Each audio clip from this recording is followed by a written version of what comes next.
mudanayaal golaha wasiirada galmudug waxaan rabnaa wax badan oo ogtihiin inaan idin sheegno waxyaabo qaarkood oo laga yaabo in xafiisyada wali ku dhex jiraan ama soo socda ama aanan publicly loo sheegin inaan idin la wadaagno. wasiirku sidoo uu sheegay halkan waxa uu nimiday in guud ahaan fayska koobaad ee dagaalka aan soo gabagabayno labada degmo yaryar oo maxaan ku iraahdaa oo ku haray dhulka galmudug uga haray khawaarijta uga hartayna inaan ayaguna aan dagaal ku qaadno meesha ka bixino kadibna aan u jeesano labada dawlad goboleed kale. sidaas waxaan markaas declare garayn doonaa galhareeri iyo meesha la yiraahdo ceelbuur marka aan istaagno in maxaan ku iraahdaa fayska koobaad ee dagaalka uu dhamaaday oo la soo gabagabeeyay fayska labaadna la bilaabi doono. labada dawlad goboleed ee galmudug iyo hirshabeellana ay ka madax bannaan yihiin khawaarijtii labada dawlad goboleed ee kale koonfur galbeed iyo jubbalandna aan u xeydxeydan doono markaan ayagan aan hore ka bilaabi doono insha allah. ayaguna muddo kooban aan kusoo gabagabayn doono saan rajaynayno, laanna intii hore waana ka khibrad badannahay, waana ka waaya aragsannahay, waana ka xoog badannahay hadda. marka ididiilada aan qabnaay mustaqbalka aad iyo aad ayay u fiican tahay. waxaan rabaa inaan wax yar gadaal ugu noqdo 16 sano kusii dhadhowdahay inta hadda khawaarijtu ay dalka Soomaaliya ay 4 dawlad goboleed ay ku habsadeen oo ay haysteen. 16 kaas sano 4 dawlad goboleed dhibaato aad iyo aad u ballaaran ay gaarsiiyeen. 4 dawlad goboleedna waa 4 dawlad goboleed dhul ahaan Soomaaliya dabcan dhulka Soomaaliya badankiisa waa yihiin, dadka Soomaaliyeed badankiisana waa ku nool yihiin 4 dawlad goboleed marka la isku daro. dhaqaalaha Soomaaliyana waxay u yihiin udub dhaxaad ay u yihiin ayaguna 4 dawlad goboleed haday tahay beer iyo haday tahay bar intaba. marka dhinac walba marka loo fiiriyo dhibaato xoog leh oo Soomaaliya haysatay ahayd in al-shabaab khawaarijta ay 4 dawlad goboleed ay ku habsadaan. su-aasha waxay tahay maalintii ay yimaadeen al-shabaab ay soo baxeen magacooda banaanka la yimaadeen ilaa maanta dagaalku waa socday. marka asbaabihii waxaan rabaa wax yar inaan gadaal ugu noqdo. dagaalku 16 sano oo nagu soo gaaray maantana aan rajada badan aan u qabno. marka koowaad waaye sanadkii termkii hore aniga madaxweynaha ahay 2012 sidaan oo kale dagaalka al-shabaab waa naga go'nayd waana qaadnay. waxaan taargad garaynay degmooyinka inaan ka xoreyno aan dhulka bixino. degmooyin badan oo sodomeeye ah ayaan berigaas shabaab ayaan ka bixinay, laakiin nasiib daro degmooyinkii waxay noqdeen jasiirado ku dhex yaallo badweyn shabaab ah dhexdeed jasiirad ku taalay noqotay. waa cuna qabateeyeen dadkii dhibeen degmooyin badan oo almost hadda waxay ku dhadhow yihiin inay tirtirmaanba oo dadkii waa nolosha oo adkaata awgeed looga guuray iyo abaaraha iyo maxaan ku raadayay cimilada isbedeshay oo isbiirsaday ayaa degmooyinka qaarkood waxay hadda ku dhow yihiin in ay baaba'aan. sababta kale oo ugu weyn oo dagaalka al-shabaab loo dhaqaaji waayey waxay ahayday siyaasad dawlad Soomaaliyeed ay leedahay oo lagula dagaalamayo al-shabaab oo aad u qeexan oo cad ma ay jirin. sidaas daraaddeed Soomaalidu waxay ku maamaahi jirtay meeshii ili ka dhaca carabka ayaa buuxiya.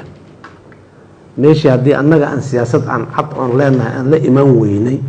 waana loola yimid. marka ilaan shabaab annaga bes khatar laguma aha, gobolkay khatar ku yihiin, caalamkay khatar ku yihiin. ajandaha ay leeyihiin ajanda local oo Soomaali ku kooban maaha, ajanda caalami ah ayay leeyihiin oo waxay qabaan caalamka oo dhan in maxaan ku ihahdaa tallaab laga qaado. sidaas daraaddeed laba siyaasadood oo mid isku ah ayaana loo gaaray. saaxiibada dadka naga naxayo noo turaayo jecel in shabaab la diriraan ayaa qaatay qaraar siyaasadahaasay gaareen. siyaasadahaas mid waxaa la yidhaha containment policy ama shabaab ha lagu celiyo Soomaaliya yuuna ka soo bixin, yuuna banaanku soo bixin oo gobolka una khatar gelinin oo caalamka una khatar gelinin, bal meeshaan ay joogaan intii xal loo helayo meeshooda ha lagu celiyo. oo marka siyaasaddaas waxay ahayday maxaan ku ihahdaay halla xuduudaha iyo buffer zones iyo waxaa hala sameeyo oo nimankaani markay soo dhaqaaqaanba dib ha loo riixo. siyaasadda labaadna waxay siyaasad ahayd awoodda shabaab hoos loo dhigo degrading ama hala tabardareeyo oo madaxdooda hala dilo maxaan ku yiraahdaa dugsiyada ay wax ku tababartaan marka qaarkood hala weeraro cunaqabatayna lagu soo rogo si ayna awood ugu helin inay afkaartan qaloocan oo dhibka badan ay wataan inay dhoofiyaan oo ay dibadda u qaadaan ayna ugu helin muxuu ahay fursad labadaas siyaasadood ayaa shaqay jirta marka waa aragteen madaxda shabaab waa la dilay qaarkood halkan magaalada Dhuusamarreebaa lagu dilay qaarkood jamhuuriyadda deeseeda kala duwanaa lagu dilay qaar waa la xirxiray wax badan lagu sameeyay qaar cunaqabatayn iyo muxuu ahay madaxa lacag madax furasho ayaa lagu soo rogay dhibaato waa socotay yacni siyaasadahaas marka siyaasado oo kulli khasaaro ma ahayn mar walba shabaabna waxbay u dhimayeen fursad uu kusii bulaalana waa u diidayeen intii suurtagal waa la celin laakiin shabaabna dhib badan waa argagixisoo dhamma meel ka soo joogto haddii meel xoogga laga saaro si ay uga maareystaan meel kale u aadaana yaqaanaan haddii madax la dilay madaxdii hore madax kasii xag jirsanay ay soo saareen haddii maxaan ku yiraahdaa meel tababara laga burburiyo maanta dambaba xeradii xero ka weyn oo tababaray xagga ka dhisaan marka nimanku niman oo yacni dhinac walba uu waxaysanayay ahayn siyaasadahaasi marka waxay sababeen inay shabaab ay baabi'i waayaan annagu markaan waxaasoo dhan aan daraaseynay waxaan go-aansanay marka in siyaasad soomaaliyeed oo shabaab lagula dirirayo la keeno mushkiladda ugu weyn oo na qabsatay intaan bannaanka joognay iyo intaan kaambeenka siyaasadda ku jirnay oo dhan waa fikiraynay ilaan meeshii waa tegayaa bas macno ma samaynaysa haddaadan muxuu ahay wax isbeddel ah oo la taabo karo oo duruuftii dadka wax ka bedelay aan la keenin daraasaad dheer iyo doodo dheer aada u dheer waqti dheer sanadana qaatay kadib waxaan go-aansanay siyaasad soomaaliyeed oo shabaab lagula diriro inaan la nimaado labadaas siyaasadoodan hore hal mid ka midaysnaayeen dhammaantood waxay ahayd military dagaal military ku wajahan ama cir ha laga duqeeyo ama dhul ha laga gaado ayay ahayd shabaab inaan military bas dagaalkiisa aanu ku filnaynaa noo soo baxnay oo loo baahan yahay farantiyo kale oon military ahayn in lagu furo sidaas daraaddeed siyaasad 3 tiir ku salaysan ayaan soo dejinay oo ah tii militariga ahayd in la sii wado lana sii xoojiyo in shabaab waa organization ama urur ku salaysan caqiido ay ku doodaan inay caqiidada saxdeeda islaamka iyagu ay yihiin dadkan muslimiinta soomaalida waa hal qowmiyad waa wada ogtiin waa Soomaali isku af isku diin isku dhaqan isku cid wax walba ka midaysan waxay yiraahdaan halka wax oo Soomaalida dhan ay ka siman tahay oo switchki laga daminayo lagana daaray noqon kara diinta islaamka waa diinteena soo gal macnaheedu marka taas maaha inay diin wadaan ma aha laakiin siyaasad ahaan ay arkaan dadkan meesha ay ka nugul yihiin oo laga kici karo oo laga dami karo meeshaas waa ka gala diinta sidaas ay ugu soo gabadeen nimanku niman diin wada ma ahayn sidaas daraaddeed diintana annaga iska leh oo ayaga ka badan oo ka asalsan oo muxuu ahay diintii sax ahayd iyo caqiidadii sax ahayd ku taagan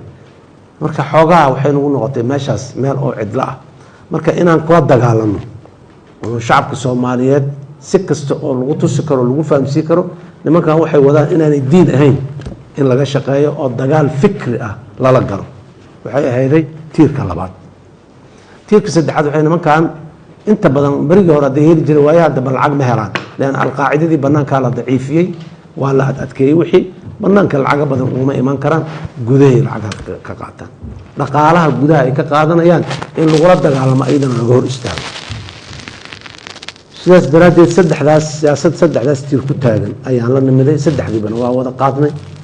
ha sii kala horeeyaano kala guulahooda ha kala weynaadaan laakiin saddexdaba waa noo shaqeeyaan taariikhda 60 sano oo aan dowladda ahayn 63 sano oo dowladda ahayn markii ugu horeysay ayaa shir culimada Soomaaliyeed oo dhan isugu timaadaan qaban culimada waa ogtihiin dhexdooda khilaafaadka ka jira iyo kooxaysiga ka jira marka waa u baaqnay waa u yeernay dal iyo dibad hadduu suufi ahay iyo hadduu salafi ahay iyo hadduu ikhwaan ahay iyo hadduu wax kala ahaaba dadka rumuusta oo la yaqaano oo magaca diinta loo yaqaano inaan isugu yeerno 305 kamida culimadaas ayaan isugu yeernay dal iyo dibad iyo jamhuuriyadda gobolladoo dhan dowlad goboleedoo dhan ka yimiday 5 maalmood ay xamar ku shiriyeen waad aragteen 5taas maalmood doodahooda iyo maxaan ku raadayay